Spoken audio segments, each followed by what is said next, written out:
బ్యాంకుల్లో డబ్బులు తీసుకొని ఉంటే ఏ విధంగా వాళ్ళు రివైవ్ చేస్తాం. అటు గవర్నమెంట్ ఆఫ్ ఇండియా అంటే మామూలుగా బ్యాంక్స్, ఇటు స్టేట్ గవర్నమెంట్ ఏవైనా వాళ్ళ కన్సెషన్ రేట్ ఆఫ్ ఇంట్రెస్ట్ ఇస్తామా, ప్రిన్సిపల్ అమౌంట్లో కూడా కొంత ఏమైనా తగ్గించగలుగుతామా, దాంట్లో ఉండే ఇన్స్టాల్మెంట్స్ కూడా పెంచగలుగుతామా, ఇవన్నీ కూడా వర్కౌట్ చేస్తున్నాం. ఈరోజు ఒక వ్యక్తి ఒక 25 లక్షల రూపాయలు వ్యాపారం చేస్తూ ఉంటే 15-20 లక్షల రూపాయలు సరుకు పోయి ఉంటే, లేదంటే 25 లక్షలు పోయి ఉంటే 25 లక్షల రూపాయలు వడ్డీ కడుతూ మళ్ళీ వ్యాపారం చేయడానికి పెట్టుబడి పెట్టాలి. అది అబ్నార్మల్ భారం అవుతుంది. ఈ కెనాట్ సస్టైన్, సర్వైవ్ కూడా కాలేడు. అలాంటి వాళ్ళకు రివైవల్ ప్యాకేజ్ ఏమి ఇవ్వగలుగుతాం అనే ఎక్సర్సైజ్ చేస్తున్నాం. ఇది కొంచెం డిఫికల్ట్ ఎక్సర్సైజ్. దాన్ని ఏ విధంగా చేయాలని ఆలోచించి ముందుకెళ్తాం. ఇంకొక పక్కన ఇండ్లల్లో ఉండే ప్రతి ఒక్కరికి ఒక స్టవ్ పోతుంది, లేకపోతే ఏసీ ఉంటే ఏసీ పోయింది, ఫ్రిడ్జ్ ఉంటే ఫ్రిడ్జ్ పోయింది, ఎలక్ట్రానిక్ ఏమున్నా అన్నీ కూడా పోయినాయి. ఇంట్లో ఉండే నిత్యావసర వస్తువులు, లేకుంటే బట్టలు, ఇంకా మామూలుగా కాదు, కొన్ని అయితే మామూలుగా ఏదైనా వుడన్ ఉంటే ఆ వుడ్ అంతా కూడా పాడైపోయింది, రీప్లేస్ చేసుకోవాలి, వార్డ్రోబ్స్తో సహా పూర్తిగా పోయినాయి. దానికి ఏం చేయగలుగుతాం కూడా ఆలోచిస్తున్నాం. ఈ విధంగా మొత్తం అది ఏ విధంగా చేయాలనో ఒక ఆలోచన ఇది ఉంది. అది రేపు ఎల్లుండికి రేపుకైతే మాకు క్లారిటీ వస్తుంది. ఫస్ట్ బ్యాంకర్స్తో చేయవలసిన పనులకు మాత్రం ప్రాధాన్యత ఇచ్చాం.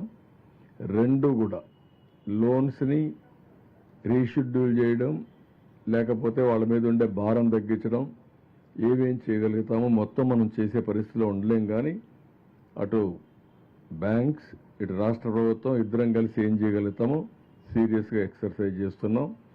రేపటి నుంచి చర్చల్లో వాళ్ళ అసోసియేషన్స్ను కూడా ఇన్వాల్వ్ చేస్తాం. ఎవరైతే ఛాంబర్ ఆఫ్ కామర్స్ అనో, లేకుంటే ఒక్కొక్క వర్టికల్ కిరాణా కొట్లుంటే వాళ్ళు ఏదైనా అసోసియేషన్ ఉంటే వాళ్ళని అందరిని ఇన్వాల్వ్ చేసి ఇవన్నీ సెట్ చేస్తాం. ఇంకొక పక్క ఆటోమొబైల్ మాత్రం ఇమీడియట్ టేకప్ చేశాం. ఇన్సూరెన్స్ ఉండేందుకు ఇన్సూరెన్స్ ఇప్పిస్తాం. లేని వాళ్ళకి ఏం చేయాలనో దాన్ని కూడా ఆలోచించి ఒక నిర్ణయం చేస్తాం. రెండో ప్రధానమైన నిర్ణయం ఈరోజు ఏదైతే ఇప్పటికీ ఫుడ్ అయితే 3 సార్లు ఇస్తున్నాం. ఈరోజు రేటింగ్ కూడా చాలా బాగా వచ్చింది. 82% హైయెస్ట్ వచ్చింది, 72% లాస్ట్లో వచ్చింది. ఓవరాల్గా ఆఫీసర్స్ అందరూ విత్ అడ్వర్స్ సిచ్యువేషన్లో స్ట్రగుల్ చేస్తున్నారు. ఎక్కడైతే బాగా వాటర్ ఉండి ఆ వాటర్ ఉండే ప్రాంతాల్లో అక్కడుండే స్టాఫ్ కూడా నిర్వీర్యం అయిపోయారు. సచివాలయం అనేది డిఫంక్ట్ అయిపోయింది. వాళ్ళు కూడా బాధితులు. ఎక్కడో ఉంటారు, మొత్తం వాళ్ళ వస్తువులు పోయినాయి, బయట రాలేకపోతున్నారు, చాలా ఇబ్బందులు ఉన్నాయి. కానీ ఏవైనా ఇన్ని సర్కమ్స్టెన్స్లో కూడా చాలా పెద్ద ఎత్తున అందరూ పనిచేస్తున్నారు. వాళ్ళని అభినందిస్తున్నా. రేపు ఇంకా కూడా దీన్ని ఇంకా స్ట్రీమ్లైన్ చేయడం కోసం ముందుకు పోతున్నాం. ప్రజలను కూడా మనస్ఫూర్తిగా అభినందిస్తున్నా. అర్థం చేసుకున్నారు, అర్థం చేసుకొని నాకు కూడా ఎప్పటికప్పుడు సమాధానాలు చెప్పడం అన్నీ చేస్తున్నారు. దీనివల్ల కూడా నాకు ప్రాపర్ ఫీడ్బ్యాక్ వస్తూ ఉంది. నేను వ్యాంబే కాలనీకి పోతే ఫుడ్ సరిగా లేదని చెప్పంటే మా వాళ్ళకి చెప్పి అవి టైటన్ చేయమన్నాం. ఈ విధంగా మొత్తం అన్ని సచివాలయాల్లో వచ్చే ఇన్ఫర్మేషన్ తీసుకొని ముందుకు పోతున్నాం. కొన్ని ప్రాంతాల్లో ఫుడ్ అయితే సరిపోతుంది, ఇంకా మీరు కానీ నిత్యావసర వస్తువులు కానీ నీళ్లు కానీ ఇస్తే మేమే వంట చేసుకుంటాను కూడా కొన్ని దగ్గర నుంచి ఫీడ్బ్యాక్ వస్తూ ఉంది. అది కూడా వీలో పెట్టుకుంటాం. ఇప్పటికి 4 రోజులు అయింది, రేపు 5వ రోజు. అందుకని గ్రాడ్యువల్గా రీషెడ్యూల్ చేసి ఎక్కడైతే నీళ్లు లేవో ఆ ప్రాంతాలంతా కూడా రేపే ఎసెన్షియల్ కమాడిటీస్ అన్ని కూడా ఒక ప్యాకేజ్ ఇస్తున్నాం. 25 కేజీలు బియ్యం, అదే సమయంలో 1 కేజీ పప్పు, 1 లీటరు పామాయిల్, ఇంకొక పక్కన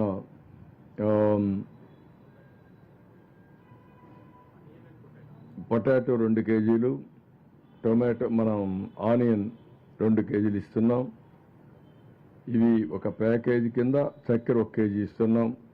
5 వస్తువులతో ప్రతి ఒక్క ఇంటికి మనం ఈ ప్యాకేజీ ఇచ్చి అవన్నీ డిస్ట్రిబ్యూషన్ స్టార్ట్ చేస్తున్నాం.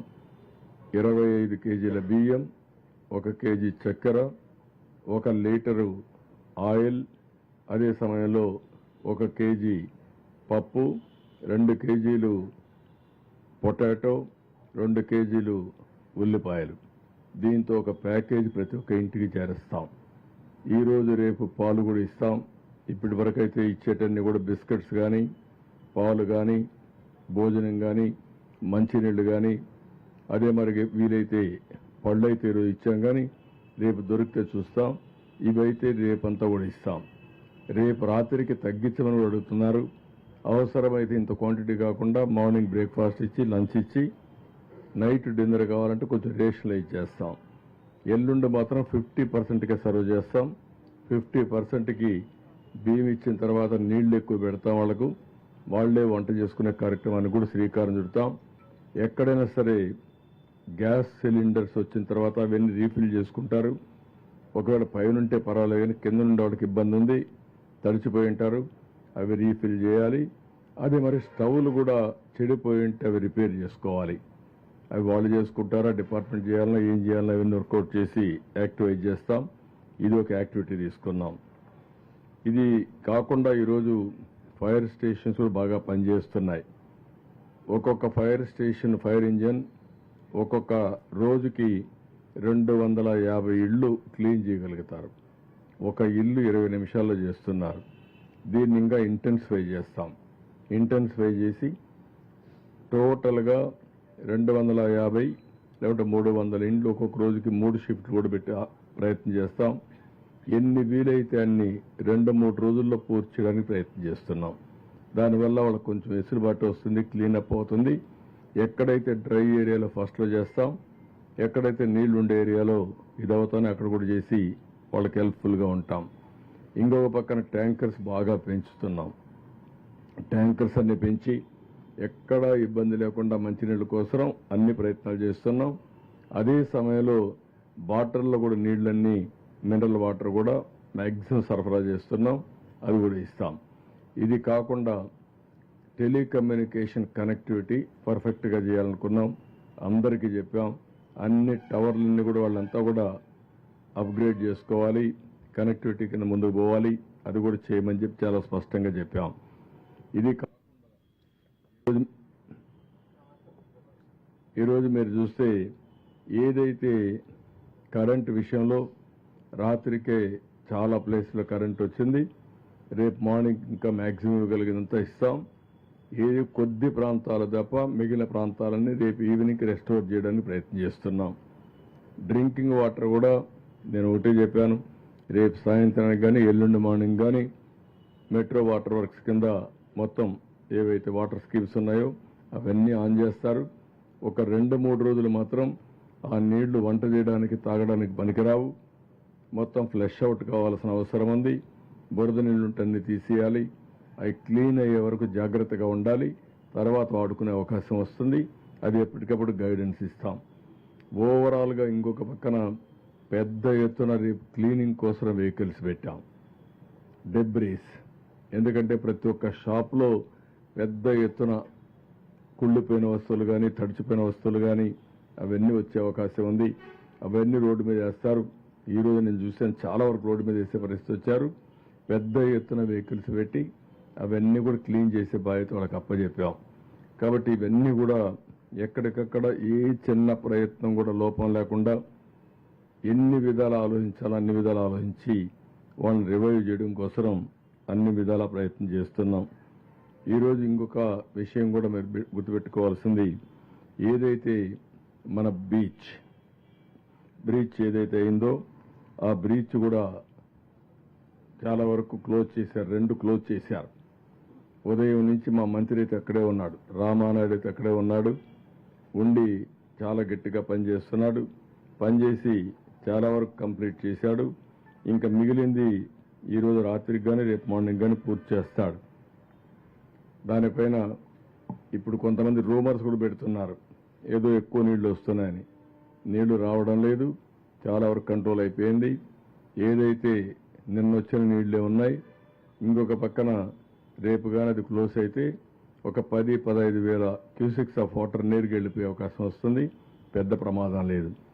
అది కాకుండా ఎప్పుడైనా సరే అనివార్య పరిస్థితుల్లో ఇంకా ఎక్కువ వాటర్ వస్తే ఏం చేయాలని ఇప్పటి నుంచి ఆలోచిస్తున్నాం.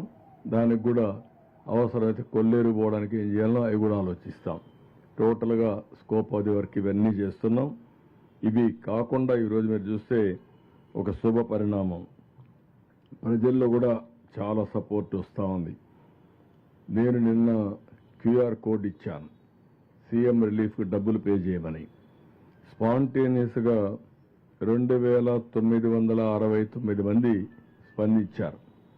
నా దగ్గరికి వచ్చే వాళ్ళు వస్తున్నారు. వాళ్ళు నేరుగా వాళ్ళు క్యూఆర్ కోడ్ వాడి వాళ్ళు డబ్బులు ఇచ్చే పరిస్థితికి వచ్చారు. ఒక రోజులో 99,25,212 రూపాయలు డిపాజిట్ చేశారు. అంటే 1 కోటి రూపాయలు స్వచ్ఛందంగా డిపాజిట్ చేశారు. అందులో కూడా లెస్ దెన్ 1000 రూపీస్, 1000 రూపాయల కంటే తక్కువ 1528 మంది పే చేశారు. వీళ్ళే 3,28,121 రూపాయలు వీళ్ళు పే చేశారు. ఇంకో పక్క 1000, 10,000, 1169 పే చేశారు. 28,09,822 రూపాయలు పే చేశారు. ఇక్కడ వాళ్ళందరూ చిన్న చిన్న అమౌంట్లు పే చేశారు. అంటే పెద్ద అమౌంట్లు పే చేసే వాళ్ళు తక్కువ ఉన్నారు, చిన్న అమౌంట్లు పే చేసే వాళ్ళు ఎక్కువ ఉన్నారు. ఒక స్ఫూర్తిగా తీసుకున్నారు. నేను వాళ్ళ మనస్ఫూర్తిగా అభినందిస్తున్నా. ఇలాంటి కష్టకాలంలో ప్రజలు ఇబ్బందుల్లో ఉన్నప్పుడు మీరు ఒక బాధ్యతగా తీసుకుని మీ వంతు కర్తవ్యాన్ని మీరు నెరవేర్చారు, ముందుకొచ్చారు, మీ యొక్క మానవత్వాన్ని చూపించారు. దానికి మనస్ఫూర్తిగా అభినందిస్తున్నా. ఇదే స్ఫూర్తి అందరికీ రావాల్సిన అవసరం ఉంది. ఈరోజు ఒక ప్రాంతంలో కొంతమందికి కష్టం వస్తే, ఇబ్బందులు వస్తే దేవుడు చిన్నచూపు చూసినా, లేకుంటే ఇలాంటి కష్టం వచ్చినప్పుడు మనుషులుగా ఉండే మనం మానవత్వాన్ని చాటుకోవాల్సిన అవసరం ఉంది. వైఎస్ఆర్ కాంగ్రెస్ పార్టీని చూస్తున్నాం. ప్రజలు అసహించుకునే పరిస్థితికి వచ్చారు. వీళ్ళని ఇంకా రావాల్సిన అవసరం ఉంది. వీళ్ళ ప్రవర్తనతో ప్రజలకు అర్థమయ్యి వాళ్ళే అడుగుతున్నారు, మీకు బుద్ధి ఉందా, ఏం చేశారు చెప్పండి అని అడిగే పరిస్థితికి వచ్చేది. ఇది గుడ్ ట్రెండ్. ఎక్కడైనా సరే ఎలాంటి దుర్మార్గాన్ని సరిచేయాలన్నా అది ప్రజలకే సాధ్యం. ప్రజలు మీరు కరెక్ట్గా ఆలోచించి నిర్మోహమాటంగా మీరు వ్యవహరించగలిగితే, మంచిని మంచిని చెప్పగలిగితే, చెడుని ఖండించగలిగితే ఆటోమేటిక్గా మంచి చేసేవాళ్ళ సంఖ్య పెరుగుతుంది, చెడు చేసేవాళ్ళ సంఖ్య తగ్గుతుంది. ఒకరిద్దరుంటే వాళ్ళ సమాజం నుంచి బహిష్కరించగలిగితే, ప్రజా జీవితంలో వాళ్ళకి స్థానం లేకుండా చేయగలిగితే ఇంకేలాంటి అరాచకాలు జరగవు. లేకపోతే ప్రజలను మభ్యపెట్టి అరాచకాలు చేయాలని చూస్తారు. ఒక 4 రోజులుగా రాత్రింబగళ్ళు నేను ఒక్కడనే కాదు, సీనియర్ ఆఫీసర్స్ అందరినీ ఫీల్డ్కి పంపించా. నేను చూశాను సిసోడియా కానీ ఆల్ సీనియర్ ఆఫీసర్స్ పోటీపడి పనిచేశారు. వాళ్ళకు చాలా కన్స్టెంట్స్ ఉన్నాయి, అలవాటు కూడా లేదు. అలవాటు తెచ్చుకొని బురదలో నడుస్తూ డిస్ట్రిబ్యూషన్ చేసి తద్వారా వాళ్ళు కూడా ఒక వాళ్ళ మనసులో ఉండే ఆలోచనని ముందుకు తీసుకుపోయే పరిస్థితికి వచ్చారు. ఒక విధంగా చెప్పాలంటే ఇది ఒక అవకాశం. అట్ ది సేమ్ టైం చాలామంది ప్రజల దగ్గరికి పోవడం ఇష్టపడరు. అలాంటి సమయంలో అందరినీ పంపించి మేము ఒక యజ్ఞమార్గం చేస్తామంటే, ఈరోజు చరిత్రలో మీరు ఎప్పుడు చూసుంటారు, మా మంత్రులు ఉదయం నుంచి లోకేష్ కానీ అదే మరి రామానాయుడు కానీ ఇద్దరు ఏదైతే ఆ బ్రీచ్ ఉందో ఆ బ్రీచ్ దగ్గరుండి ఇప్పటికి 2 క్లోజ్ చేసే పరిస్థితికి వచ్చారు. రేపు మార్నింగ్కి 3వది కూడా క్లోజ్ చేయడానికి సిద్ధపడుతున్నారు. అంటే ఇది ఎవరు కూడా ఒక పద్ధతి ప్రకారం మేము చేస్తున్నాం. ఒక విధంగా చెప్పాలంటే ఒక డెడికేషన్తో, ఒక డివోషన్తో ఇది జరగాలి. మళ్ళీ ఎలాంటి చిన్న సమస్య విజయవాడకు రాకూడదని చెప్పి అందరూ పనిచేస్తున్నారు. చాలామంది మంత్రులు ఆ ట్రాక్టర్లు తిరుగుతూ, ఎమ్మెల్యేలు ట్రాక్టర్లు తిరుగుతూ ఇంటింటికి వెళ్ళి ఈ నిత్యావసరమైన చెప్పినట్టు ఫుడ్ కానీ నీళ్లు కానీ ఇవన్నీ అందించే పరిస్థితికి వచ్చారు. చాలామందిని చూశాను ఈరోజు. బయట నుంచి కొన్ని వేల మంది వస్తున్నారు.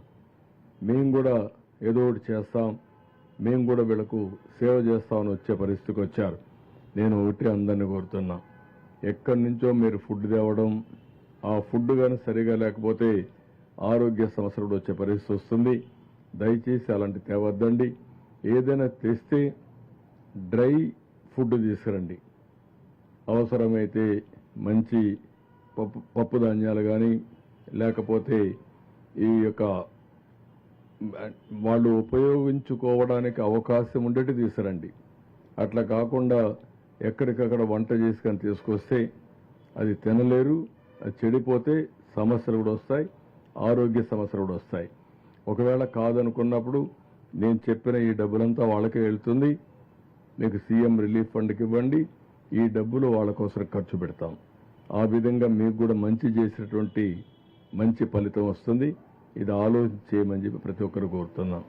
ప్రతి ఒక్కరికి నేరుగా వచ్చి పరామర్శించాలి, వాళ్ళ కష్టాల్లో భాగం పంచుకోవాలని రాష్ట్రం మొత్తం ఎక్కడికక్కడ స్పందిస్తున్నారు. ఇది మంచి ఒక స్ఫూర్తి. నేను చూశాను ఈరోజు కొంతమంది బ్యానర్స్ పెట్టుకొని వచ్చారు. మదనపల్లిని ఒక బ్యానర్స్ పెట్టుకొని మదనపల్లి టౌన్ నుంచి వచ్చారు. ఇంకొకరు మైలవరం అని చెప్పి ఒక బ్యానర్ పెట్టుకొని వచ్చారు. ఎక్కడెక్కడి నుంచో వస్తున్నారు. అన్ని జిల్లాల నుంచి కూడా వస్తున్నారు. రేపు ఎల్లుండి ఇంకా వచ్చే అవకాశాలు ఉన్నాయి. ఏది కూడా పెరిషబుల్ థింగ్స్ తేవద్దండి, తెచ్చి లేనిపోయిన సమస్య క్రియేట్ చేయొద్దండి. మేము కూడా 2 గంటలు లేటుగా భోజనం పంపిస్తేనే ఆ భోజనం టేస్ట్ లేదని చెప్పే పరిస్థితికి వచ్చారు. ఇంకా ఎక్కువ లేట్ అయితే ఆరోగ్య సమస్యలు వస్తే చాలా ప్రమాదం వస్తుంది. దయచేసి అలాంటి పనులు చేయొద్దని అందరికీ అప్పీల్ చేస్తున్నాం. ఇది బ్రీఫ్గా.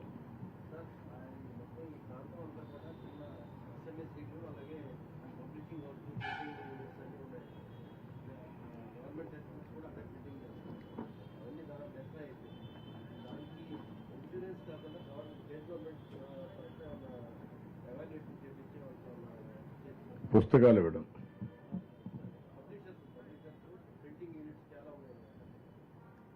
ఓకే. పబ్లిషర్స్ అవి కూడా అన్ని వాళ్లే కాకుండా వ్యాపారం చేసేవాళ్ళు పబ్లిషర్స్ ఉన్నారు, లేకపోతే చిన్న ఫోటోషాప్ పెట్టుకున్నారు, లేకపోతే ఒక చిన్న చిన్న వ్యాపారాలు కిరాణా స్టోర్స్ ఉన్నాయి, కొంతమంది పెద్ద పెద్ద షాపులు పెట్టుకుని వేరియస్ వెరైటీస్ ఉన్నాయి. అన్నీ అనలైజ్ చేస్తున్నాం. అనలైజ్ చేసి ఏం చేయగలుగుతాం వచ్చేసి, ఎందుకంటే మనసు ఉంది మొత్తం ఇవ్వాలని, కానీ ఫైనాన్స్ చూస్తే ఖాళీ అయింది. ఇప్పుడు కూడా చాలా ఇబ్బందులు ఉన్నాయి. రెండు బ్యాలెన్స్ చేయాలి. మళ్ళీ మాకు రాబోయే రోజుల్లో ముందుకు పోవాల్సిన అవసరం ఉంది, కానీ వీళ్ళను కూడా ఆదుకోవాల్సిన అవసరం ఉంది. రెండు బ్యాలెన్స్ చేసుకో ముందుకు పోవాలి. ఏది ఏ విధంగా చేయగలుగుతాం, విల్ వర్క్ ఇట్ అవుట్.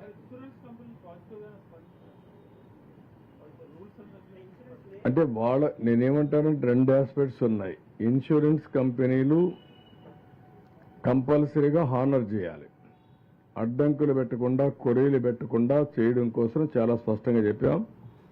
నేను విశాఖపట్నంలో 15 డేస్ లోపల, 15 రోజుల లోపల మొత్తం ఇన్సూరెన్స్ అన్ని కూడా సెటిల్ చేశాం. అదొక ట్రాక్ రికార్డ్, అదొక బెంచ్ మార్క్. ఇప్పుడు నేనేమన్నానంటే 10 రోజుల్లో చేద్దాం ఈసారి అని అడిగాను. ఒకరోజు అటు ఇటు తీసుకున్నా, 10 డేస్లో టార్గెట్ పెట్టుకోమన్నాం. సరే అన్నారు. ఫైనాన్స్ అంతా కూడా వర్కౌట్ చేస్తున్నారు. మళ్ళా కూర్చుంటున్నాం. ఇన్సూరెన్స్ ఏ వెహికల్స్కి ఉన్నాయో, ఏ వ్యాపారానికి ఉన్నాయో వాళ్ళదొక అయితే, ఇన్సూరెన్స్ లేని వాహనాలు ఉన్నాయి, ఇన్సూరెన్స్ లేని షాపులు ఉన్నాయి. వీళ్ళకి నష్టపరిహారం ఎట్లా, ఇది సెపరేట్ ఇష్యూ. రెండు డీల్ చేయాల్సిన అవసరం ఉంది. అదే మరి చిన్న చిన్న వ్యాపారాలు ఉన్నాయి, ఒక పుష్ కార్ట్, తోపుడు బండి, ఇలాంటి చాలా ఉన్నాయి. అలాంటి వీటికి ఏం చేయాలా, వాళ్ళని ఎట్లా రివైవ్ చేయాలా, సెంట్రల్ గవర్నమెంట్లో ఉండే స్కీమ్స్ ఏమున్నాయి, మేమేం చేయాలి, అవసరమైతే కొంత డబ్బులు ఎట్లా ఇవ్వాలి, ఇవన్నీ ఇచ్చి వాళ్ళ వ్యాపారాలు ఈ విధంగా రివైవ్ చేయాలో అవి కూడా ఆలోచిస్తున్నాం. ఎప్పుడు కూడా టౌన్స్లో ఉండేది మేజర్గా ఈ ఇష్యూసే ఉంటాయి. కొన్ని ఇండ్లు ఉన్నాయి, మెజారిటీ హౌసెస్ డౌన్ ఫ్లోర్లో షాపులుగా ఉంటాయి. కొన్ని ఇండ్లు కూడా ఉన్నాయి. వాళ్ళని ఏం చేయాలి, అవి కూడా మొత్తం కంబైన్డ్గా ఆలోచిస్తున్నాం. First floor, second floor, third ఫ్లోర్లో ఉంటే పర్లేదు, కానీ డౌన్ ఫ్లోర్లో ఉండి ఎక్కువ నష్టపోయారు. అది విజిబుల్గా నేను కూడా పోతే అడిగారు. ఇది కూడా నేను ఇంకొక పక్క అందరికి కూడా చేయాలనే మనసు ఉంది, కానీ చేయలేని పరిస్థితి కూడా వస్తుంది. అయితే నిత్యావసర వస్తువులు మాత్రం యూనిఫామ్గా అందరికి ఇస్తున్నాం. దాంట్లో రిస్ట్రిక్షన్ లేదు, బీపీఎల్ లేదు, ఏపీఎల్ లేదు, అందరికి ఇస్తాం.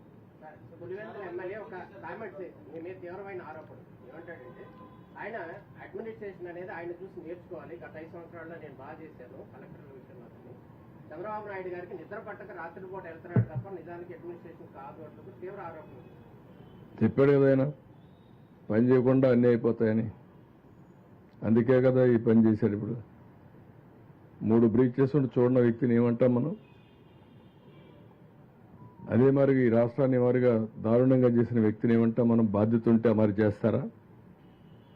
అంటే ఒక చేతగాని వ్యక్తి సమర్థించుకునే విధానం పనిచేయొద్దని సమర్థించుకుంటున్నాడు. మనందరికీ పని లేదు. ప్రజలు కష్టాల్లో ఉంటే ప్రజల కష్టాలు గాలి కొదిలిపెట్టి విలాసవంతమైన జీవితాన్ని గడిపిన వ్యక్తి మన గురించి మాట్లాడే అర్హత లేదు. అదే కానీ ఈరోజు ఇలాంటి ఇప్పుడే కాదు, ఏ రోజైనా ఈ రాష్ట్రంలో వరదలు వస్తే పట్టించుకున్నాడా? వరద వస్తే బాపట్లలో కార్పెట్ వేసుకొని నడిచిన వ్యక్తి, డయాస్ పెట్టి పొలంలో నష్టాన్ని చూసిన వ్యక్తి, ఇప్పుడు నేను బురదలో తిరిగాను కాబట్టి బురద నీటిలోకి వచ్చాడు. ప్రజానాయకుడు అనేవాడు సేవాభావం ఉండే వ్యక్తి. ముందు మనం ఆచరించి ఇంకొకరిని ఆచరించమనాలి. నేను ఆ బురద నీళ్ళలో పోకపోతే మా అధికారులు ఎందుకు పోవాలి? అడిగే రైట్ నాకు ఎక్కడుంది? అంటే మేము వాళ్ళు పోకపోతే వాళ్ళు ఏం కావాలి? అక్కడ నాశనం అయిపోవాలనా? అంటే ఇది బాధ్యత. అందుకే నేను చెప్పాను మీకు, ఇలాంటి వ్యక్తులు రాజకీయాలకు అర్హత లేని వ్యక్తులు.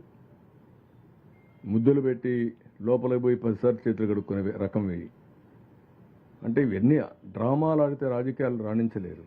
సిన్సియారిటీ ఉండాలి, మనస్సాక్షిగా పనిచేయాలి. ఇలాంటి వ్యక్తిని నేను చాలాసార్లు చెప్పాను. అతను ఒక స్ప్లిట్ పర్సనాలిటీ, ఒక సైకో. ఆయన అనుకున్నదే రైట్ అని మనం నమ్మిస్తాడు, మెస్ప్రిజం చేయడం, అదే మాట్లాడుతూ ఉంటాడు. ఇప్పుడు కూడా ఈ రోజు కూడా చూశాను నేను. మా ఇంటిని కాపాడుకోవడానికి ఆ పక్క వచ్చే నీళ్ళు ఈ పక్క పంపించానంట. Can you tell? బుద్ధి జ్ఞానం ఉందా? మీరు కూడా వినేవాళ్ళకి మీకు ఏమన్నా ఉందా? అలాంటి వ్యక్తులను సమాధానం చెప్పమని అడగడానికి మీకు మనసు వచ్చేదని అడుగుతున్నా. ఎందుకు అటువంటి చెత్త మనుషులతో స్పందించాలనా? కాదు,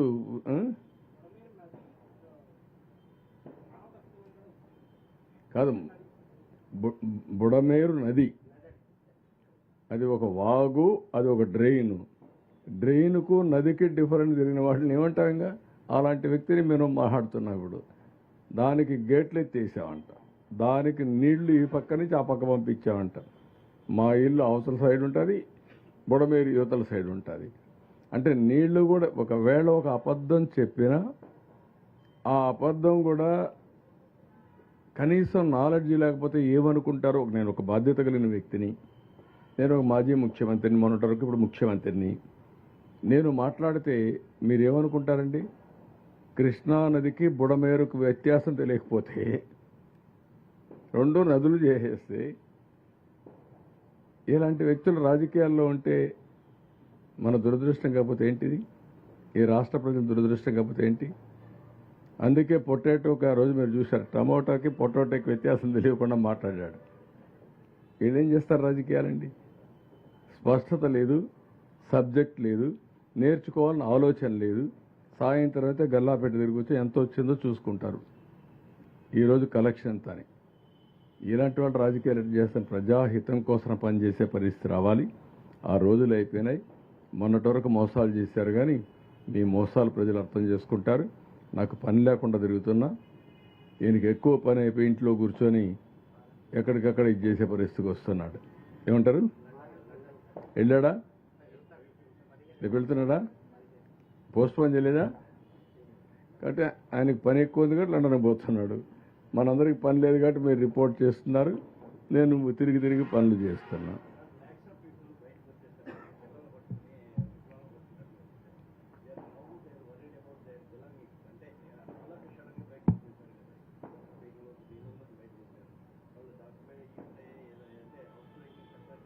అంటే చాలా వరకు ఇంట్లో ఉండేటి అయితే కొన్ని లాక్ చేసుకొని వచ్చారు.